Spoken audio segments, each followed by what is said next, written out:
Boy, you better study those books. Boy, you better study them books. You better go to school. You better get a good education. You better, go to college. You better graduate and get a good job. Good morning, good afternoon, good evening. This is Love is Absolute coming to you live from the tribe. How many times have you ever heard that? Your parents, your grandparents, some of your teachers, even some of your friends. We better go to, go get a good education. Go get us a good job so we can retire and get a good house, live in a good neighborhood. A lot of times we think study. When you think of study, what do you think about? Books, college, monotony, boredom. What is the point? Well, the point is this.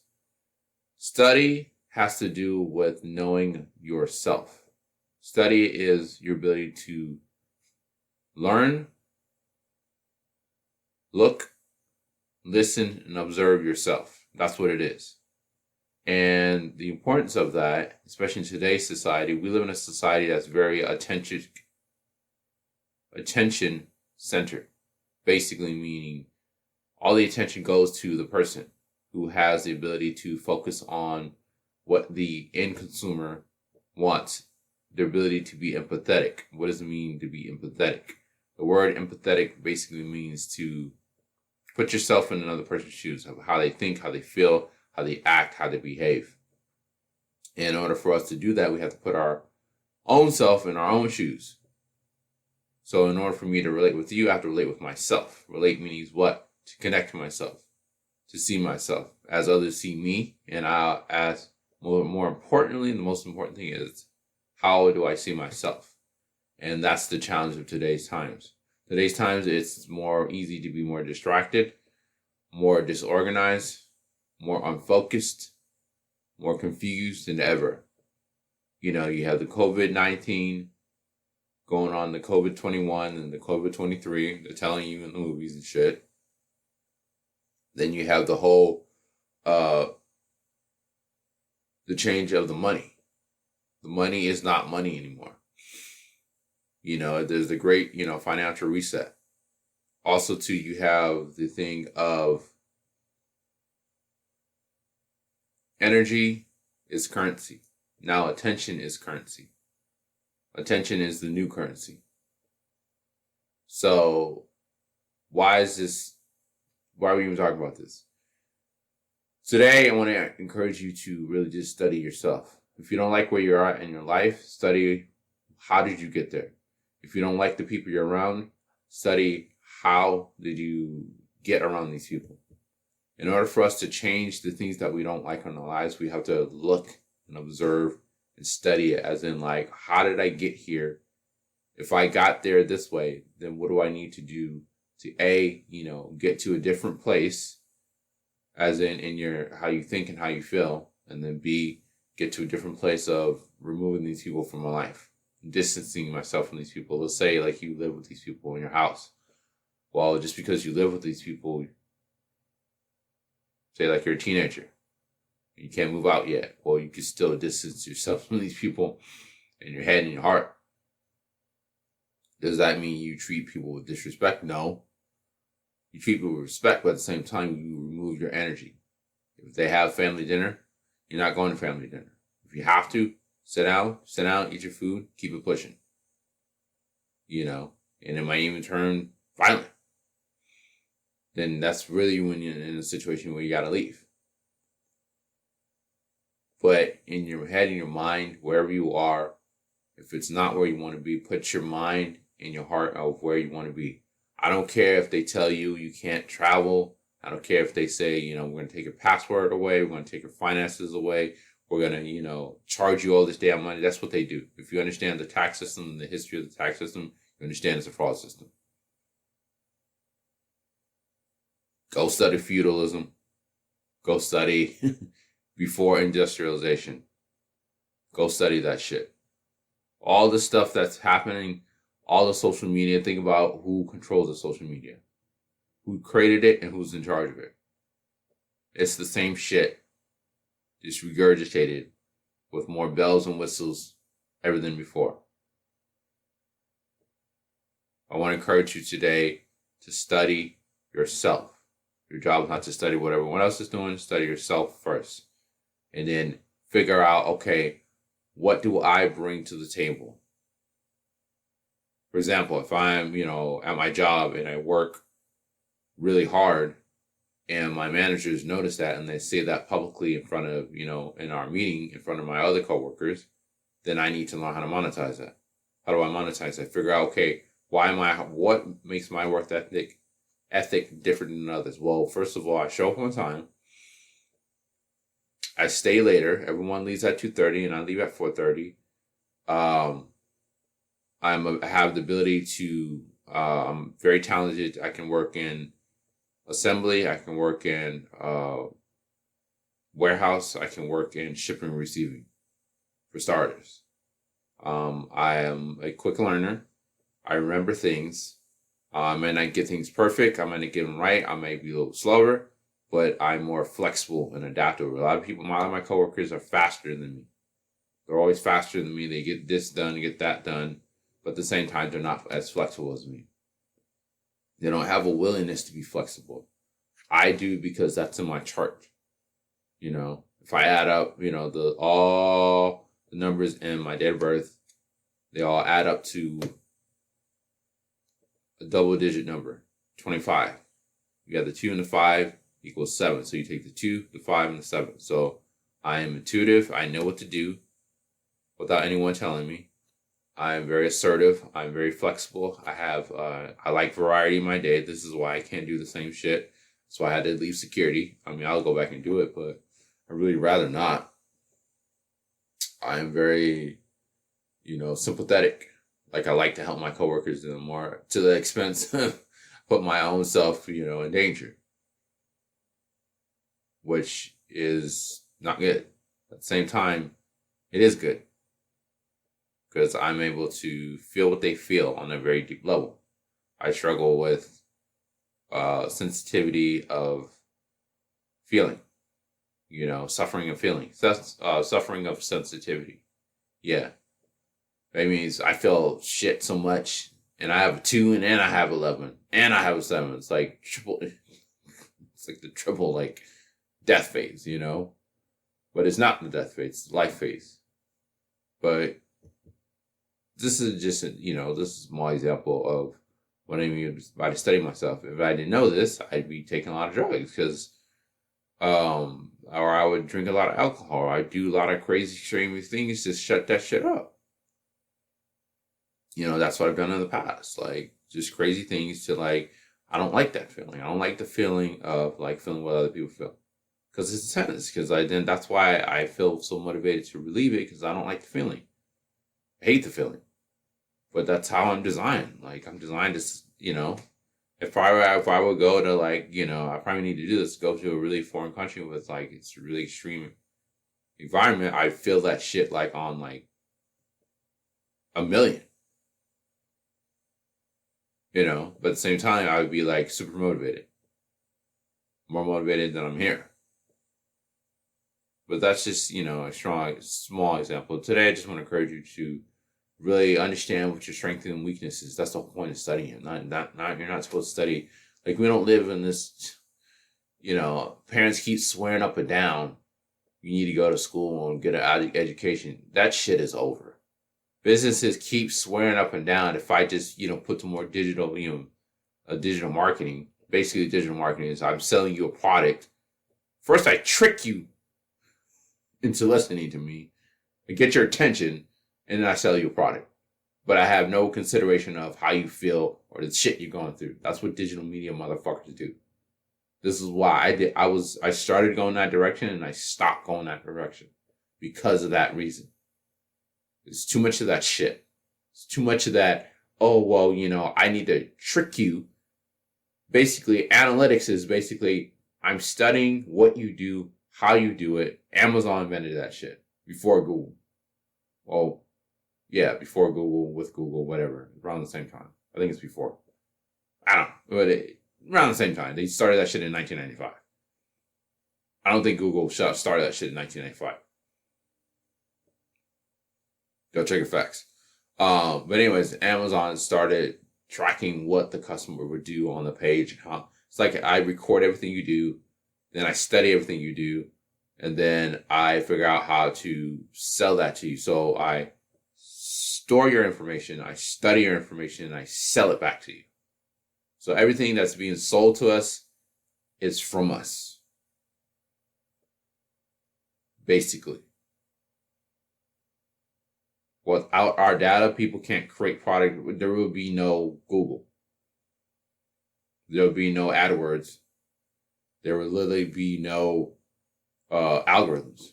Algorithms are what? Computer computations that predict what you're going to do before you do it. And before you do it, it gives you the suggestion or does it for you. For example, when you type in a word and it finishes the sentence for you, that's how you know. The shit is real. Don't have an Alexa around because Alexa is just, or a microphone. You have a microphone around? Psh, man. That's what it is, man. I study everything you do. I study your data. I study your history. I study who you associate with. If you live by yourself, if you live with people, whatever. It's all designed to what? Monetize you without you getting very little composition, very little kickback. It's like me, I study Amazon. I figure out what they do and I re-engineer it. And then I tell Amazon and I sell it back to Amazon. Like, how does that work? Well, that's what's being done to every single person. Don't believe me? Every time you go on a website, 9 out of 10 times, I say 10 out of 10 times now, what do you see that little cookie bar on the bottom? That little phrase. Terms and agreements. Terms and conditions. You click that.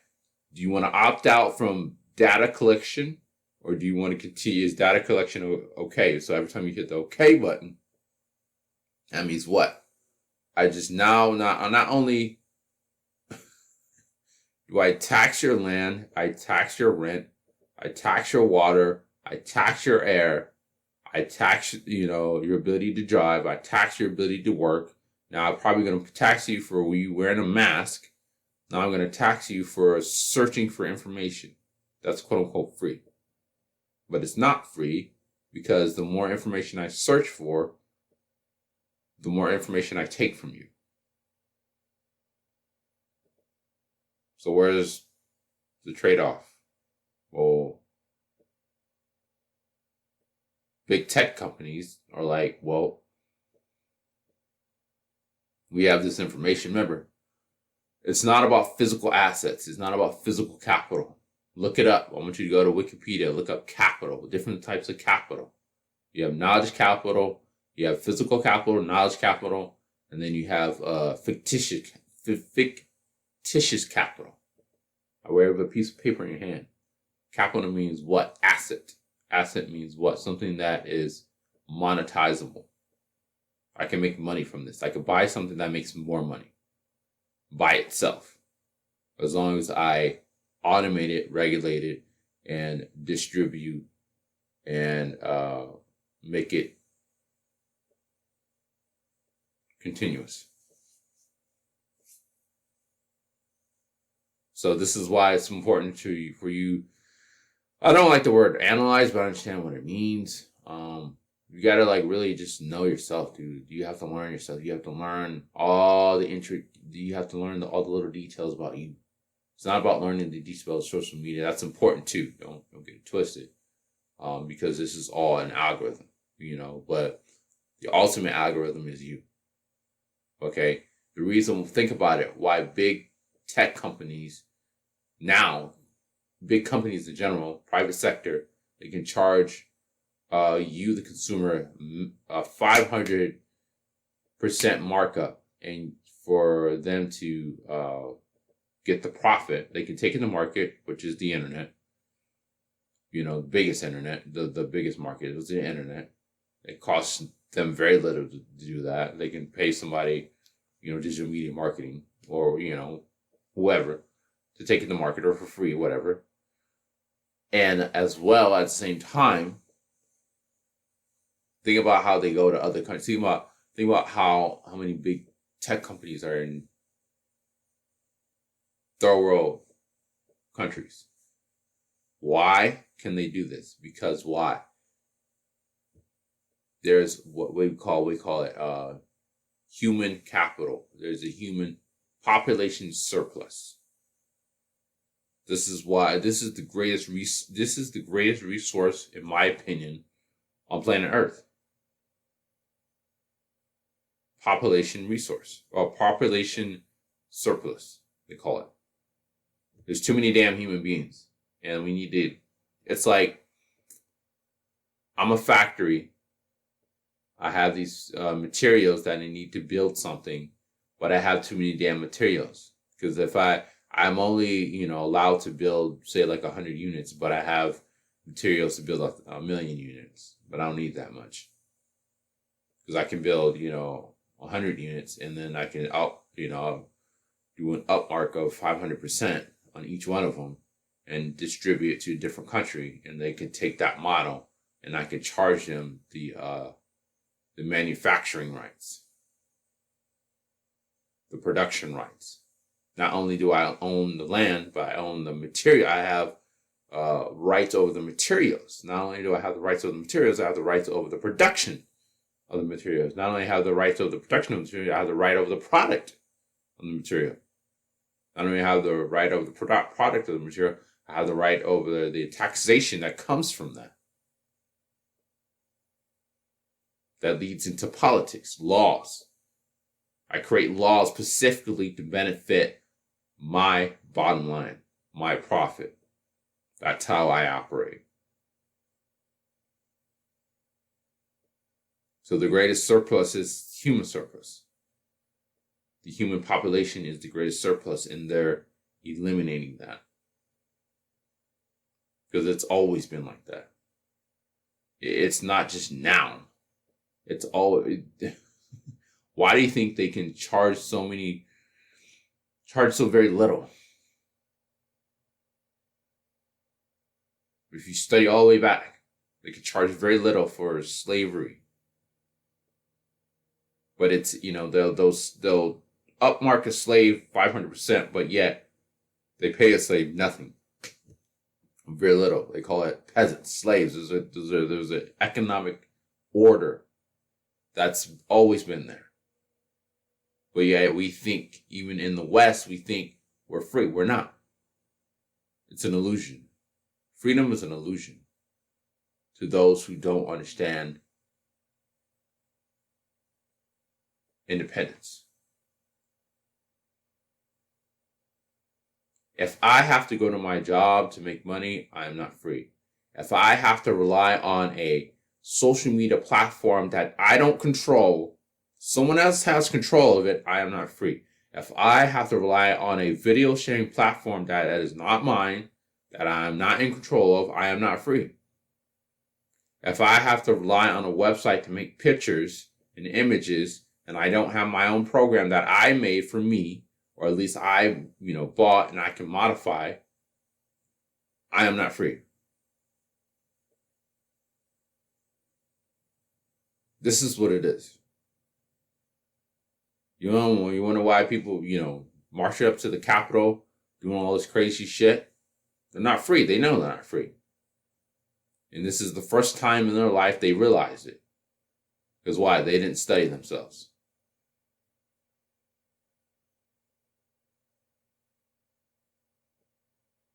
And a lot of people say, oh, well, that's crazy. You shouldn't have done that. Well, big ups to them. You know what? Big ups to the people who marched on the Capitol to express themselves. Was it constructive? No.